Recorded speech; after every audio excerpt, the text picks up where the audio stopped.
नमस्कार दोस्तों, स्वागत है आपका आपके अपने ऑनलाइन इंस्टीट्यूट निशान ज्ञान के यूट्यूब प्लेटफॉर्म पर। मैं नितिन उपाध्याय आपका स्वागत करता हूं। आज मैं जो है आप लोगों के सामने एक महत्वपूर्ण चैप्टर होता है सिकंदर।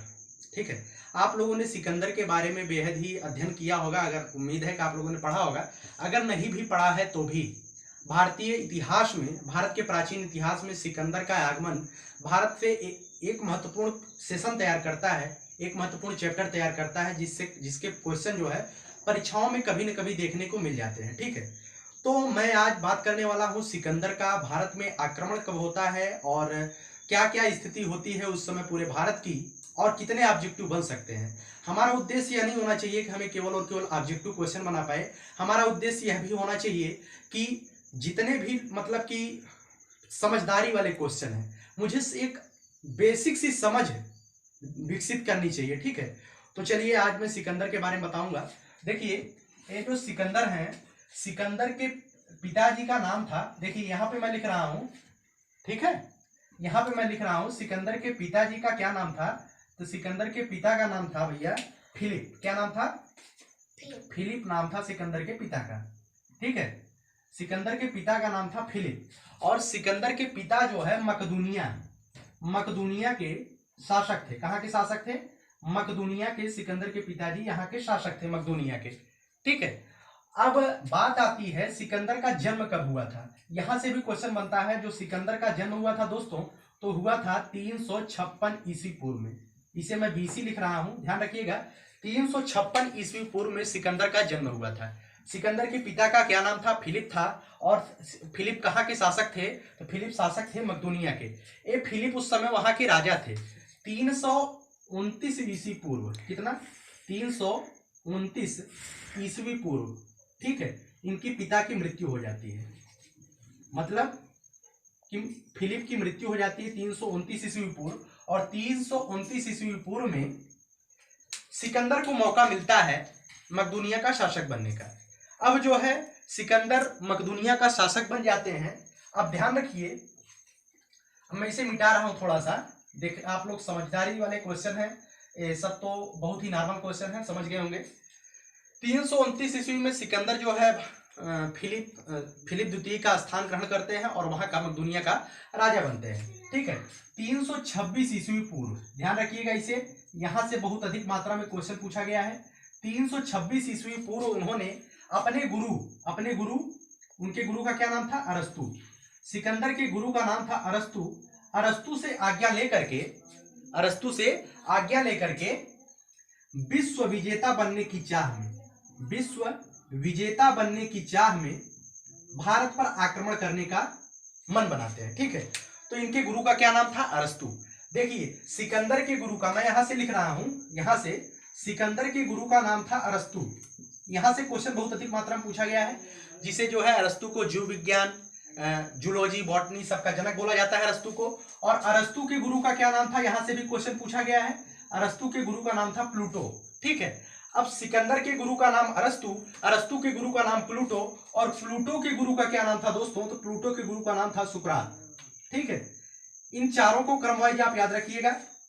सिकंदर के गुरु थे अरस्तु, अरस्तु के गुरु थे प्लूटो, और प्लूटो के गुरु थे सुकरात।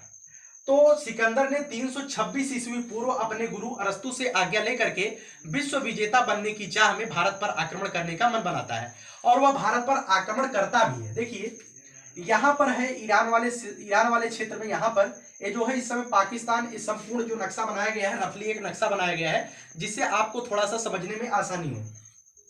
ये ईरान वाले क्षेत्र में इनका मकदूनिया नामक शहर था। यहां से जो है, देखिए मैं थोड़ा सा ओवरव्यू देता हूं।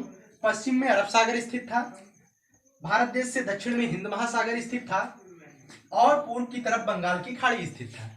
ठीक है, तो यहां पर नेपाल हिमालय पर्वत स्थित था।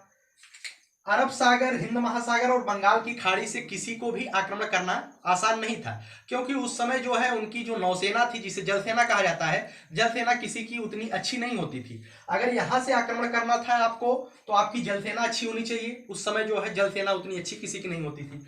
अब यहाँ पर हिमालय पर्वत है, हिमालय पर्वत को पार करके आक्रमण करना थोड़ा सा मुश्किल हो जाता था। यही एक क्षेत्र बचता था पाकिस्तान, जो आज क्षेत्र है पाकिस्तान और अफगानिस्तान वाला क्षेत्र, इसी से लोग जो है भारत पर आक्रमण करते थे। ठीक है, इसी से लोग भारत पर आक्रमण करते थे।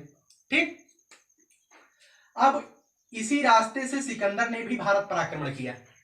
सिकंदर यहां पर एक स्थान है जिसका नाम है तक्षशिला। क्या नाम है? तक्षशिला। तक्षशिला के एक राजा है आम्भी। क्या नाम है तक्षशिला के राजा का? आम्भी नाम है। ठीक है, तक्षशिला के एक राजा थे आम्भी। आम्भी ने जब सिकंदर जो है तक्षशिला पहुंचता है, तक्षशिला के राजा आम्भी ने उनका स्वागत किया। ठीक है, यहां से क्वेश्चन अधिक मात्रा में पूछा जाएगा, सिकंदर का स्वागत किसने किया था तक्षशिला में? तो सिकंदर का स्वागत तक्षशिला में आम्भी ने किया था। किसने किया था? आम्भी ने तक्षशिला में सिकंदर का स्वागत किया था और सहयोग देने का बात किया था। कहा था कि आप जो है भारत पर आक्रमण करिए, मैं आपका सहयोग दूंगा। ठीक है, तो उस समय भी भारत में गद्दार थे। जिस समय प्राचीन इतिहास जब शुरू होता है तब से लेकर के आज तक भारत में गद्दारों की कमी नहीं हुई। वहां पे गद्दारी आम्भी ने किया था। आम्भी ने सिकंदर को बुलाया कि आप जो है अपने अच्छी तरीके से अपनी पूरी सेना लेकर आइए, मैं खाना पाना कुछ सब कुछ दूंगा, अपने राज्य में स्थान दूंगा, आप और जो है भारत पर आक्रमण करिए। यहां पर हिंदू कुश पर्वत है, हिंदू कुश पर्वत को पार करके जो है वो सिकंदर जो है भारत पर आक्रमण कर देते हैं। देखिए यहां पर एक नदी है, यहां पर एक नदी है, उस नदी का नाम है झेलम नदी। क्या नाम है? झेलम नदी। इसी झेलम नदी के किनारे, ध्यान रखिएगा, इस झेलम नदी को यूनानी इतिहास में हाइडे स्पीच बोला जाता है। क्या बोला जाता है? हाइडे स्पीच बोला जाता है। ठीक है, इस झेलम नदी को यूनानी इतिहास में हाइडे स्पीच बोला जाता है। इसी झेलम नदी के किनारे आप लोगों ने पढ़ा होगा सिकंदर और राजा पुरु की लड़ाई। ठीक है, इसी झेलम नदी के किनारे सिकंदर और राजा पुरु की लड़ाई होती है। सिकंदर और राजा पुरु की, जिसे पुरुष औरुस भी बोलते हैं, सिकंदर और राजा पुरु की लड़ाई होती है झेलम नदी के किनारे। यूनानी इतिहास में इसे हाइडे स्पीच का युद्ध कहा जाता है। सिकंदर इसमें जो है बहुत अच्छे तरीके से जीत जाता है। सिकंदर जो है जीत जाता है और पुरु जो है हार जाते हैं। ठीक है, जब सिकंदर जीत जाता है, पुरु हार जाते हैं, तो पुरु को बंदी बना लिया जाता है। बंदी बनाने के बाद सिकंदर के दरबार में उन्हें खड़ा किया जाता है। तो सिकंदर उनसे पूछता है कि बोलो मैं आपके साथ कैसा व्यवहार करूं? तो राजा पुरु ने कहा कि जैसे एक राजा के साथ व्यवहार करते हैं, ठीक उसी तरीके से आप भी हमारे साथ व्यवहार करिए। इस जो व्यक्ति बंदी बनाया गया है किसी राजा के दरबार में, और वो व्यक्ति इस तरीके से कहता है कि एक राजा की तरह आप व्यवहार करिए, इससे जो है सिकंदर काफी प्रभावित होता है और जितने भी राज्य जो है राजा पुरु से जीता रहता है वो सिकंदर ने राजा पुरु को वापस दे देता है। इसी बात पर, क्या बात थी कि जैसे एक राजा के साथ व्यवहार करता है, ऐसा पुरु ने कहा। ठीक, आपको समझ में आ गया होगा। झेलम नदी के किनारे जो है हाइडे स्पीच का युद्ध होता है।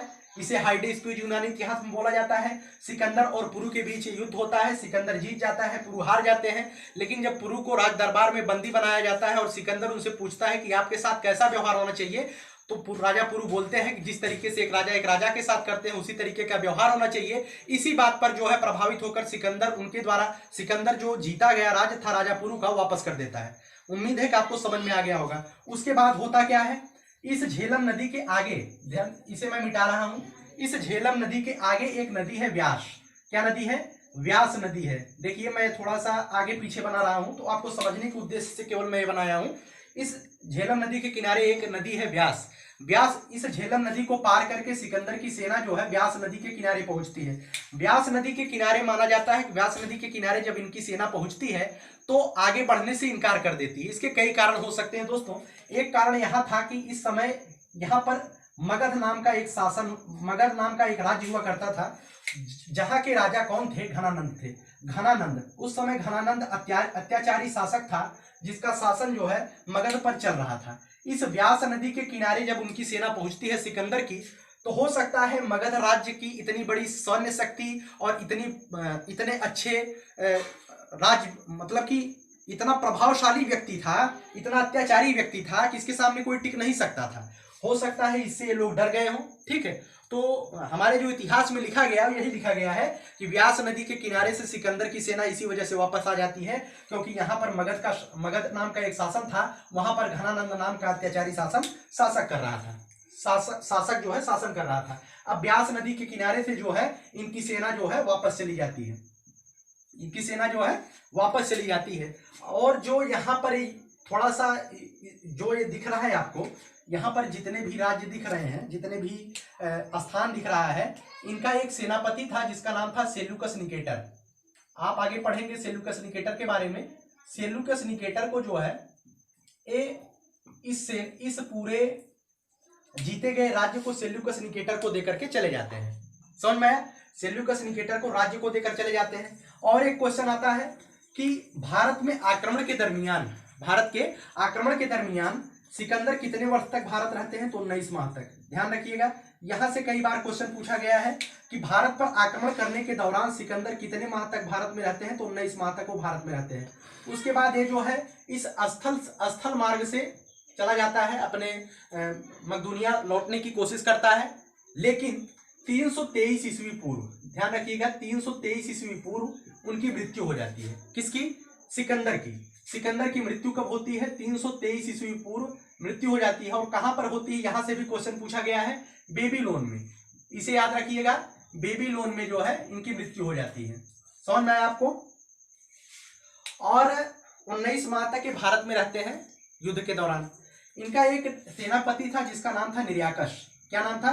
निर्याकस। इनका एक सेनापति था जिसका नाम था निर्याकस। निर्याकस जो है इस अरब सागर के रास्ते होते हुए मकदूनिया पहुंचने की कोशिश करता है।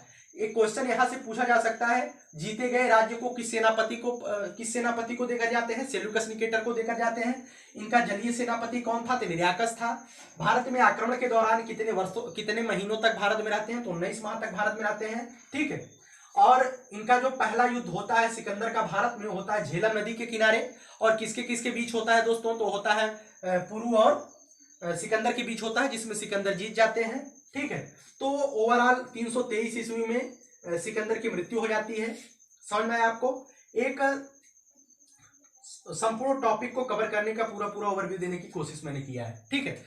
तो ज्यादा से ज्यादा क्वेश्चन यहाँ पे नहीं बनते हैं। ये क्वेश्चन देखिए, निर्याकस को मैंने जो लिखा है, निर्याकस जो है उनका जलीय सेनापति था। ठीक। सेल्यूकस निकेटर को पूरा जो विजित प्रदेश है देकर जाते हैं। ठीक। सिकंदर, देखिए सिकंदर के गुरु का नाम मैंने बताया अरस्तु था। अरस्तु के गुरु का नाम प्लूटो था। प्लूटो के गुरु का नाम सुकरात था। ठीक है।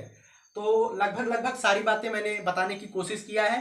अगर आपको वीडियो पसंद आता है तो वीडियो को लाइक करिएगा, चैनल पर नए हैं चैनल को सब्सक्राइब करिएगा। बहुत बहुत धन्यवाद आपका वीडियो को पूरा देखने के लिए। जय हिंद, जय भारत।